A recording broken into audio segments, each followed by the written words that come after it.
How I Mastered English Grammar. Did you know that 90% of people make the same grammar mistakes repeatedly? It's not just you.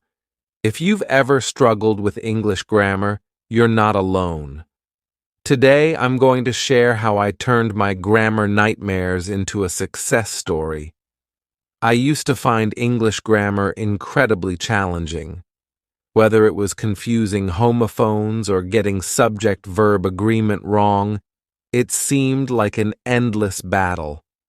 I remember failing a test because I mixed up there, and there. It was so frustrating.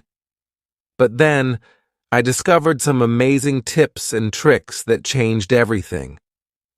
First, I started using online resources like grammar checking tools and educational websites. Websites like Grammarly and Purdue OWL were lifesavers. They provided clear explanations and examples for every rule I struggled with. Reading actively also helped a lot. I'd highlight sentences and analyze their structure. I started reading books with a highlighter in hand, noting down any interesting sentence structures or unfamiliar words. This active reading helped reinforce correct grammar in my mind. And, of course, practice. I'd write essays and short stories, then review them for errors. I dedicated time each day to write something, anything. Later, I'd go back and review my work, looking specifically for grammar mistakes. One of the best methods was discussing grammar with friends. We'd correct each other's mistakes and learn together. It was like having a study buddy. We'd quiz each other on tricky rules and share useful tips. This peer learning was incredibly effective. But the game changer for me was learning mnemonic devices. For example, to remember the difference between affect and effect, I used the phrase, A is for action, affect. E is for end result, effect. Simple, right? Here are some more examples. For its and its, just remember its is short for it is. For who versus whom, think about replacing them with he or him.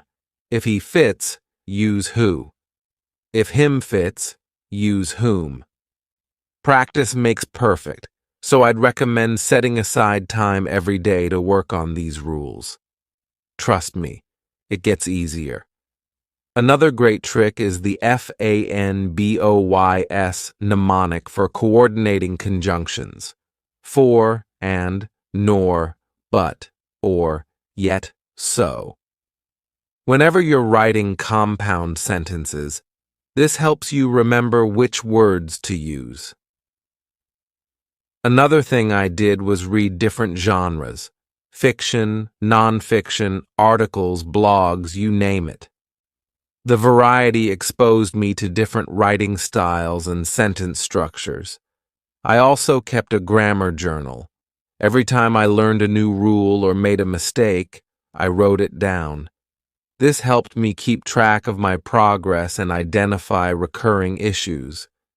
It doesn't have to be fancy, just a simple notebook where you jot down rules, exceptions, and examples.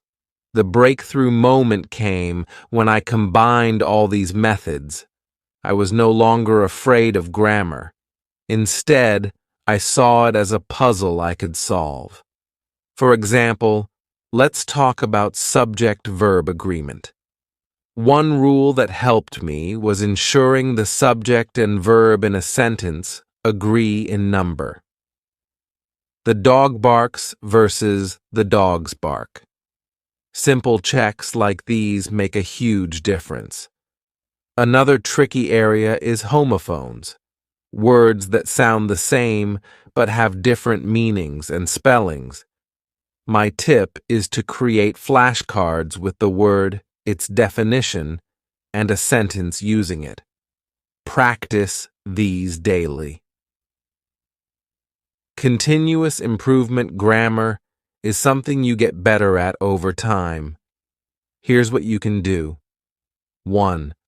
Regularly review your grammar journal. 2. Take online quizzes to test your knowledge. 3. Write daily and pay attention to feedback from others. 4. Read a variety of materials and take note of different writing styles. Online quizzes are great because they provide instant feedback. Websites like Quizlet and Khan Academy offer excellent resources. Feedback is crucial. Don't shy away from constructive criticism. It helps you understand your mistakes and learn from them. And keep reading. The more you read, the better you understand how grammar works in different contexts. To recap, use online tools, read actively, practice regularly, discuss with friends, and use mnemonic devices. With these strategies, mastering grammar is totally achievable. Remember, it's all about consistency and practice. Grammar isn't something you learn overnight, but with dedication, you'll see improvement. Here's a quick look at my progress over the past year, from failing tests to acing them. It's been a rewarding journey. If you found these tips helpful, don't forget to like this video, share it with friends, and subscribe to my channel for more grammar tips.